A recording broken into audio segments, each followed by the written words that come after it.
Well, hi, Hi. I'm David Burke at Alliance Counseling Group, and we are here today with Ryan. Ryan, how are you? Good. How are you doing? Good. I said that you should introduce yourself, but then I just said you're Ryan. So, can you tell people your credentials? Yeah, so I am a therapist at Alliance Counseling Group. I've been there for around eight-ish years.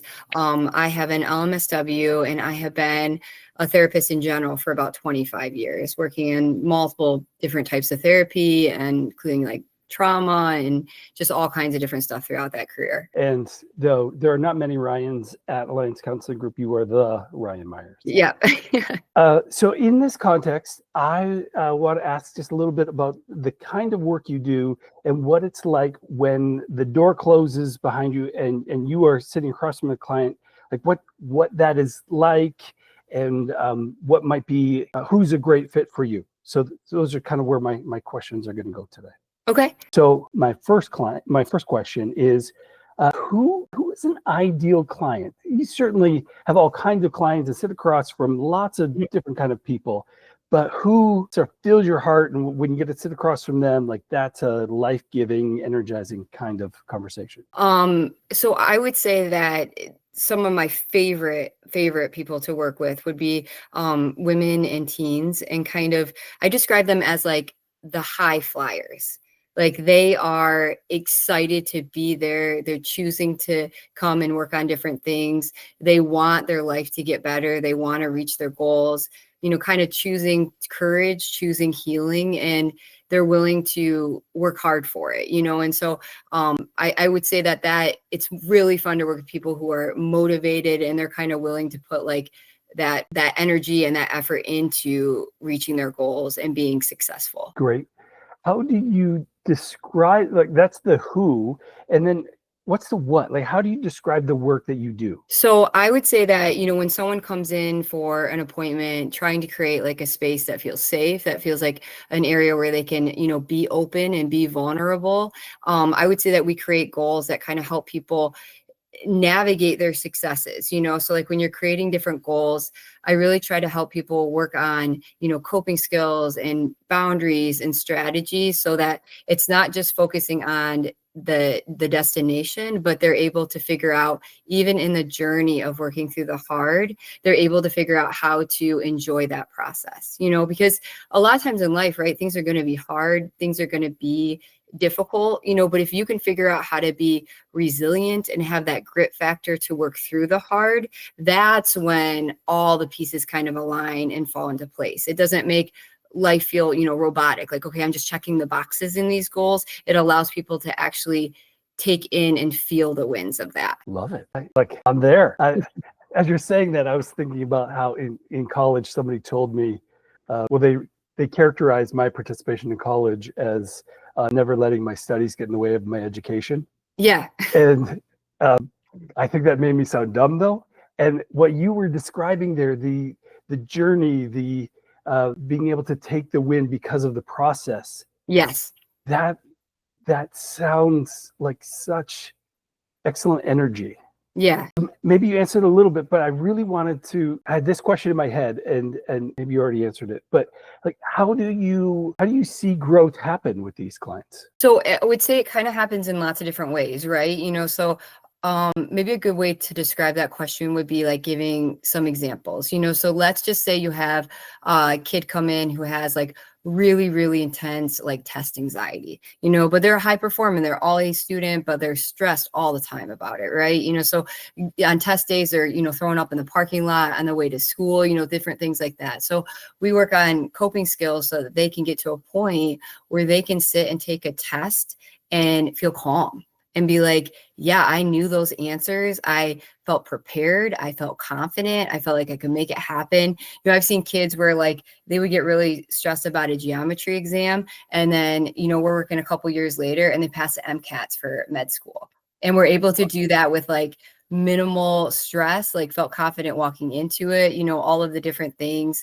I feel like that kind of stuff is like so fun, or different things like, let's just say you have someone who is really struggling socially, whether that's a hard time making friends or, maybe they're just feeling like they're not very connected with their friends, or they're noticing on social media and stuff they're being left out a lot. So it just feels kind of like, oh, right. And so a homework, like something that I might say is like, hey, in the hallways, or if they're at college, or even if it's an adult in a social realm, walk up to someone different and say hi to them, or if you're in the cafeteria, take a deep breath, go sit at a different table with a different group of kids, and so when they're able to do those things and come back in session and be like, I did it, right? Like I made that. It's so cool, because they had to make the effort and energy to make that happen. And that takes a lot of courage to do that. And when they can celebrate that when they can go sit at that table or pass that exam, that allows them the next step, to be able to be like, oh, I could build these friendships, or I could meet people who are healthier, for me. So I feel like those are really fun things to get to see. Love it.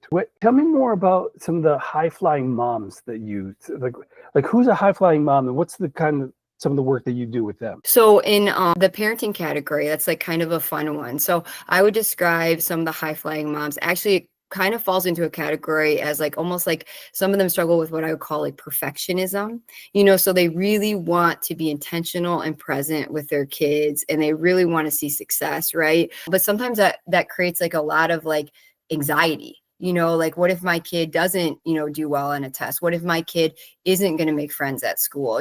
What if I'm, parenting them and focused on all these negative things that happen during the day, and so I think that actually can be really hard for moms that are high flyers, because they want to see their kids be successful, but they also want to feel successful as a parent. And when parenting, it's really easy to feel, guilty, maybe they had a long work day and weren't able to spend the time that they wanted to, right?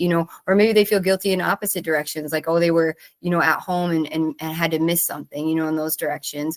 And so one thing with a lot of moms that I work with that we talk a lot about is if they could create a situation where their inner voice, right, where they talk to themselves about the way that they parent, the same way that they would want their kids to talk to themselves, that's a much different way of thinking about it, right? Because you'd want your kids to be like, hey, you're doing great. Like even though that was hard, or, you had to go through that today, like you tried your best and you did a great job, but I think moms that have that and they're really, intentional with that, with the processes, they have a difficult time giving themselves like encouragement in it. It's a lot of like, oh, I should have done this or I should have done that type of thing. So a lot of the high flyer moms, it's more about like helping them to see what they're doing in more of a positive mindset versus like that critical inner voice. Wow. You've told me a few times, and you've even alluded a little bit, you like to use homework. Yes, I love to give homework.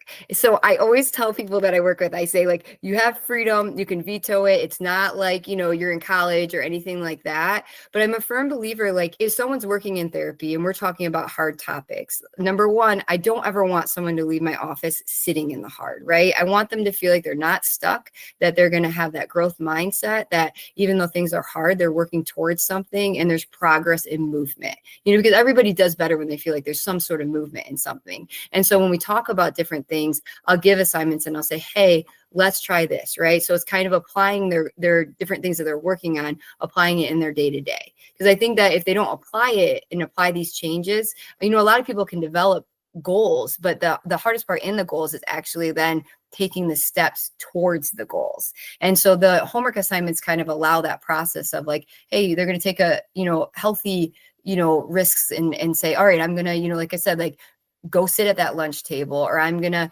study really hard and feel really prepared for that test. Right. Or, hey, like, I'm going to make sure that when my spouse walks through the door, if I want a better connection with him, I'm going to stop what I'm doing and I'm going to go give them a hug, just things like that. It's about the homework assignments help people to be more intentional with that goal process, because they have to be involved in it in order to make the next steps in those goals. I love it. I agree with you. Homework is such an effective way. It's an hour. Yeah. The counseling session is an hour. And to think that investment will have power in 4 days. There's so many distracting things. Yes. So, right. That having an intention, homework, something to call back to so that the change continues. Yeah, absolutely. Love it. Okay. You've moved to telehealth. Yes. To the virtual platform. Yes. All us counselors seem to call meeting virtually telehealth. And so maybe is telehealth weird? How can it still be effective when it's just the screen? Like why is telehealth good? So I actually love telehealth, which is kind of a funny thing because I love to be around people. Like I love to be in crowds. I love to be like in the presence of someone, right? And so what I think is so wonderful and amazing about telehealth and why I switched into that part is because I think it allows a lot of different conveniences that in person doesn't necessarily allow. And what I mean by that is if I see a high school student, I can see them at school in one of the counseling offices, right? Like they only have to take an hour away from their day. I can often see them during their lunch break or during like an elective that it's okay to miss, during seminar. A lot of my college age students that I see in the local area, then when they go to college, right? And if it's far away, if they go in the UP or Lansing or Ann Arbor or something like that, I can still see them. They don't have to switch and see another therapist because they're not locally, close by.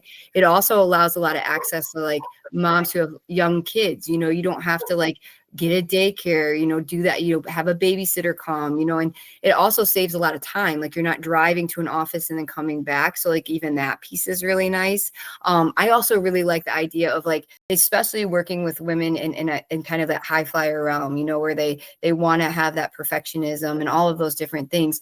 It does allow people who maybe wouldn't make the choice to step into a counseling office to say, hey, they can meet. They don't have to even enter a building or anything like that. And they can do it in the comfort of their home, and have very like all the control in it. That piece I think is also super cool. So I would say like accessibility, the level of control in it and the level of privacy in it is super cool. I also think that because of the way the world has shifted now, with screen usage and all of that, I always call it kind of like screen confidence. So it's kind of fun with like, especially like college, just different things where it's like people are used to talking on screens. People are used to life in that way. And so I feel like sometimes it actually breaks down barriers of like being able to have more vulnerability and things like that, because there's kind of like that protection, there's that barrier of the screen, so it allows people sometimes I think to be more open, which is like super cool too. Will you say more about, you said the control and the safety, like say more about that. What do you mean? What I mean by that is, if someone is kind of like, hey, I'd really like to work on these different issues, but it's really hard sometimes to have the courage to say, I need a little extra help. Like I need a team in this, right? They can make that step and make that choice really without anybody else being involved, other than their therapist, which is so cool, so like they don't even have to like sometimes just driving and entering a therapy building can be intimidating, it can be stressful. You don't know who you're going to see in the waiting room, things like that. You don't know if like, are you going to walk out of a session and feel emotional, right? Like, and then you're gonna have to walk through people, that type of thing. So it just allows such a strong level of control because you're in your home environment, right? If you're meeting on a lunch break, you can meet in your car, or like I said, the counseling office, that type of thing. You can make a decision about like where you're going next, so if you were planning to maybe go grocery shopping or something, you could wait until you felt emotionally regulated after a session and then make that choice before you saw people. So it just allows them to make a decision about, hey, I'm going to take care of myself in this in a way that feels empowering and strong for them. I love it. So somebody's watching this and they're like, I'm a high flyer. Ryan seems like my person. Is the best way to reach out and email you? The best way to reach out is just send a direct email and say, hey, like I'd like to set up an appointment. That way, what that allows is then I can look at my schedule. I can communicate with them. I can let them know, what does this process look like, right? And do they need any support in this process? Do they have any questions? That type of thing. And so it allows a lot of communication. Usually if I get someone that sends an email, I'll just call them and I'll say, hey, what questions do you have? You ask me anything you want, like how can we make this process, easy for you, and kind of smooth and everything. And so I would say the best way to set up something is just to send an email and then we can communicate, once that happens. Ryan at alliancecounselinggroup.com. RYAN, how you think to spell Ryan, at Alliance Counseling Group. Ryan, you've described the work that you do, but it was really fun to sit across from you and to feel the hope that you are with people. And so thanks for taking this time, and glad you're part of the team. And I'm glad that you get to do the work that you do. So thank you. Yeah, I love it. I wanted to be a therapist. Like even when I was like in middle school, I wanted to be I just knew my whole life. And I've done it now for 25 years. I love it. My kids always like laugh because they're like, you love your job so much. And I was like, I do. I love it every single day. Like it is always new and interesting. And there's like different challenges in it that are super fun. There's different wins in it that are super fun. So I just think it's like so cool to get to do this work. All right, well, thank you. And thanks for taking the time to talk with me. Yes, absolutely. All right. Thanks. Thank you.